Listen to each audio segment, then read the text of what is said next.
29 मार्च 1857 बैरकपुर की छावनी में एक सिपाही ने अंग्रेज अधिकारी पर गोली चला दी। उस सिपाही का नाम था मंगल पांडे। लेकिन क्या सच में 1857 की क्रांति सिर्फ कारतूसों की वजह से हुई थी, या इसके पीछे छिपी थी 200 साल की अंग्रेजी चाल और भारतीयों का गुस्सा? आज हम जानेंगे 1857 की क्रांति की असली कहानी। 1757 में प्लासी की लड़ाई के बाद अंग्रेजों ने भारत में अपनी ताकत बढ़ानी शुरू कर दी। धीरे धीरे ईस्ट इंडिया कंपनी ने भारत के बड़े हिस्सों पर कब्जा कर लिया। लेकिन अंग्रेजों की नीतियों से राजा, किसान, सैनिक और आम लोग सब परेशान हो चुके थे। लॉर्ड डलहौजी ने एक नई नीति लागू की, डॉक्ट्रिन ऑफ लैप्स।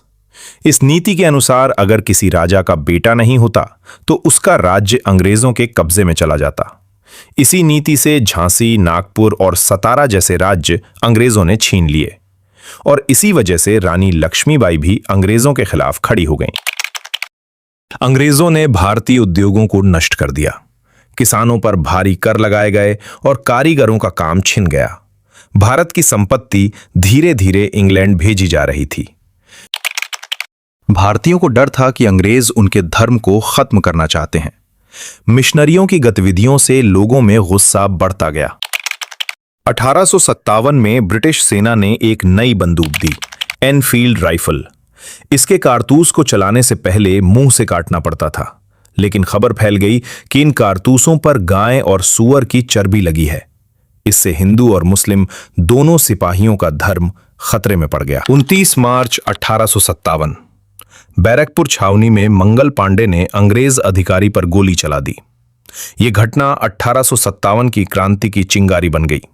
हालांकि अंग्रेजों ने मंगल पांडे को पकड़कर 8 अप्रैल 1857 को फांसी दे दी। 10 मई 1857 मेरठ में भारतीय सिपाहियों ने अंग्रेजों के खिलाफ विद्रोह कर दिया।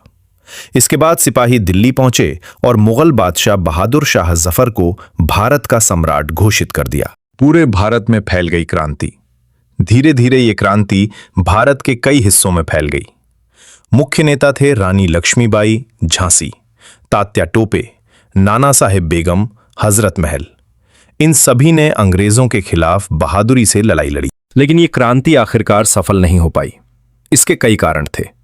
पूरे भारत में एकता की कमी, आधुनिक हथियारों की कमी, अंग्रेजों की मजबूत सेना।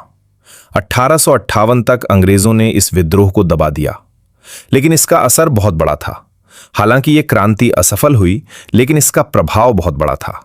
1858 के बाद ईस्ट इंडिया कंपनी का शासन खत्म कर दिया गया। भारत सीधे ब्रिटिश सरकार के अधीन आ गया। और सबसे महत्वपूर्ण, इस क्रांति ने भारतीयों में आजादी की भावना जगा दी। 1857 की क्रांति भले ही सफल नहीं हुई, लेकिन इसने भारत की आजादी की नींव रख दी। और यही कारण है कि इसे कहा जाता है भारत की पहली आजादी की लड़ाई। अगर आप जानना चाहते हैं कि 1857 की क्रांति की कुछ ऐसी सच्चाई जो किताबों में नहीं बताई जाती, तो अगली वीडियो आप बिल्कुल मिस मत करना। वीडियो पसंद आई हो तो लाइक जरूर करें और इतिहास की ऐसी ही रोमांचक कहानियों के लिए चैनल सब्सक्राइब करें।